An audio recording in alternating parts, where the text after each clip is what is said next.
Today, I'm gonna go over the basics and the most important points for LinkedIn for beginners. As an ex-LinkedIn employee, I've given a lot of workshops and conferences in universities and corporations. And today, I would like to share my best tips for the LinkedIn for beginners. Let's get started.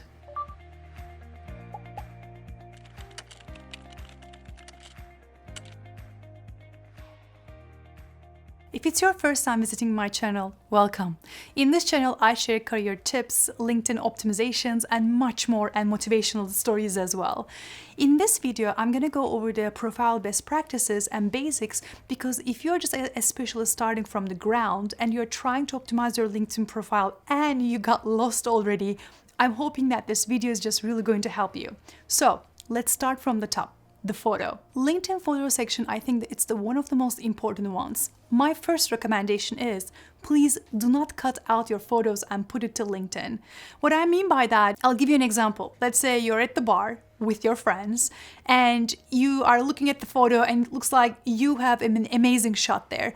But one of your friends like arm is right there and you are seeing like a bottles at the back and it's like a nightclub.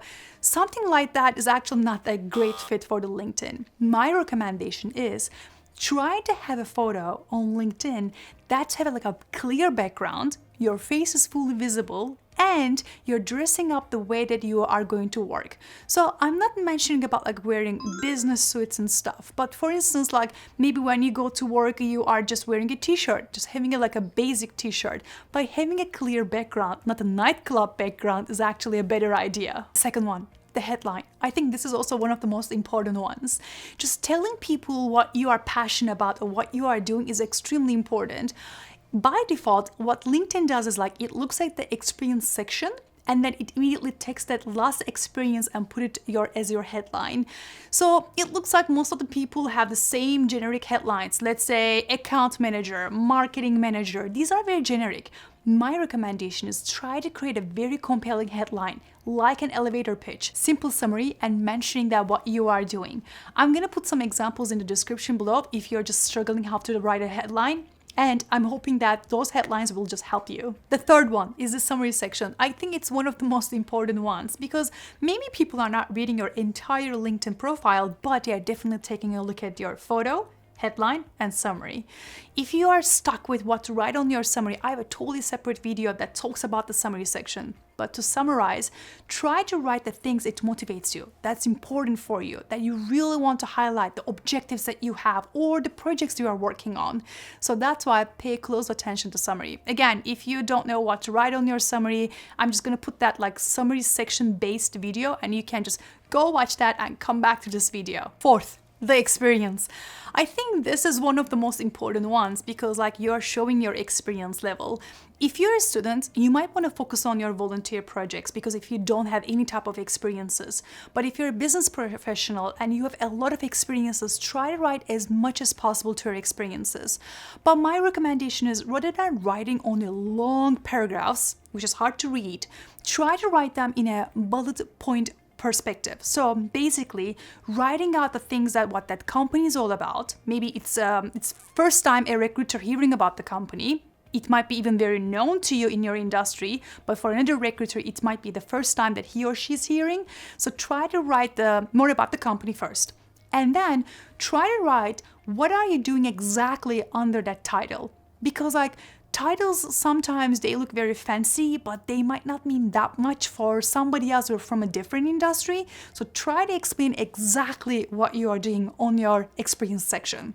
Again, if you're a student and if you don't know how to write an experience section, I have a totally different video for students about the experience section. So I'm just going to link that down below as well if you're a student watching this video. The other one, organizations. If you are involved in an organization, a non-profit organization that you love helping to society and you're doing a lot of activities, I think it's really nice to mention this one because in the resume that we have, especially in the American resume, it's a little difficult to mention all organization activities, volunteer activities, summary sections, skills, experiences, because most of the time we try to fit everything else in one page.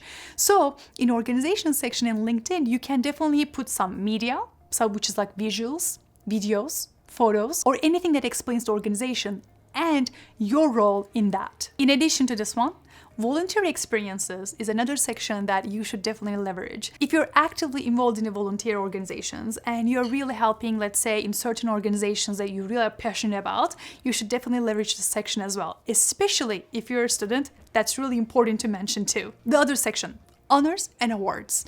So if you as a student like have a lot of honors and awards, let's say you are a computer engineer and you're attending these hackathons and you are gaining a lot of awards and recognition, this is a place where you can mention. As I mentioned in resume, it's a little difficult to mention all these honors and awards, but in here you can add media. You can mention what type of events and competitions you attended and your role on those ones, and you can display all your amazing great work in the honors and awards section. In addition to this one, if you don't have honors and awards, but you are very involved in the projects, let's say maybe you're building a startup and you're creating different type of projects, maybe some side hustles, you can definitely mention on the project section on the LinkedIn too.